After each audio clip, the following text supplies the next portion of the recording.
So hello everyone, welcome to a new video, and in this video we are going to discuss about JWT.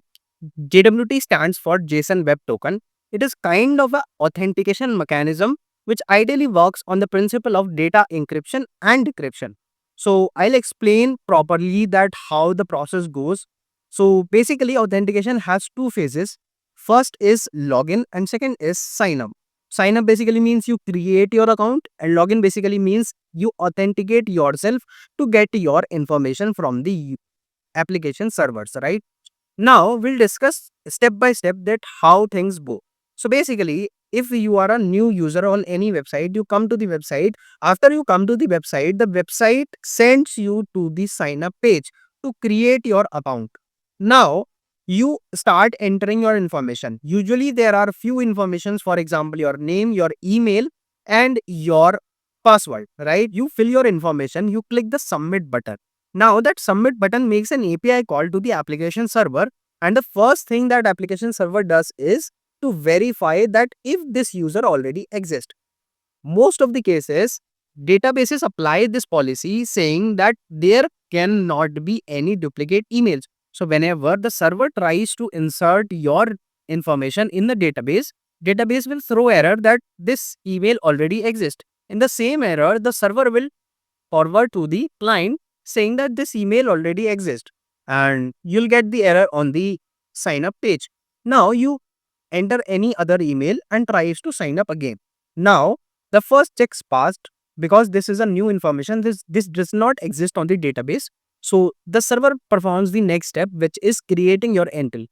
Now it will basically set some default values, for example, when this account is created, when this account is updated, and other several informations into the database record, and basically tries to insert it into the DB.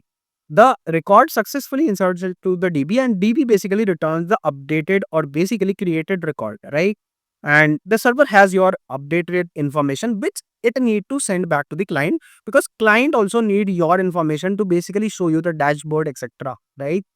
Now what basically happens is that the server can send the data and the client can show you the dashboard.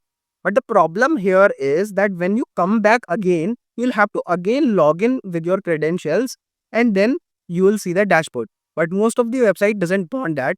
Most of the website want that whenever the next time user comes, we want to automatically authenticate them so that they don't have the friction of logging in again and again, right? So JWT helps with that. JWT says that whenever you are creating the account or whenever you are logging in back, right, you create a hash value and send it back to the client, and client will send it in every further request. So I'll explain again. So basically, when you have created your account in any application, it basically takes some of your information, for example, your email, for example, your name, for example, your password, right? Or a combination of all of these. It takes and create a hash out of it.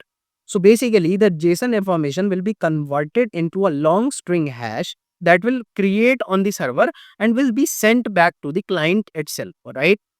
Now your client will get the JWT and it will store it in cookies. Cookies is a form of browser storage which basically doesn't destroy automatically, right? So if server can set a cookie on your browser, then this cookie will be sent automatically to the server in every other request. So basically, if as a server I said that okay, this JWT token is this, then from every next request I can just access that cookie from the same name, right? The browser doesn't have to send it every time manually, right? So that is how it works.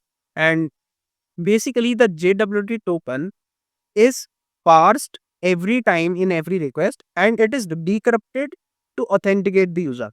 This is how the JWT works during the sign up process. And now I'll discuss how it works during the login process. So for example, you just signed up, you showed the dashboard, and you close the website. Now after 3 to 5 days, you come back and the website has your JWT token and cookies, right?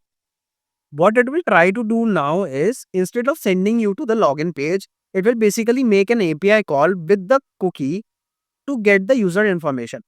Now the server basically decrypts the JWT token, extracts your login information from that, and tries to log in you and get your user information. If it is successfully fetched, then it send back the user information to the client. But does that mean that you can log in it anytime? Like there is only one login per website and you can access it every time? So this might be true, but that's not always the case, because a JWT token can also have a expiry time, and after the expiry time, if someone tries to decrypt the JWT token, it will basically return null, or ideally it basically says that it is expired. And in that case, you will be redirected to the login page. You will again your email and password. The email password goes, the server basically tries to find your information from the database, get the information, create a new JWT token and send it back again, and the whole process repeats. So that is how the JWT authentication works during sign up, during login, and during re-authentication. I hope you liked this video. If you have liked, then please don't forget to press the like button and subscribe this channel for more such videos, and I'll see you in the next one.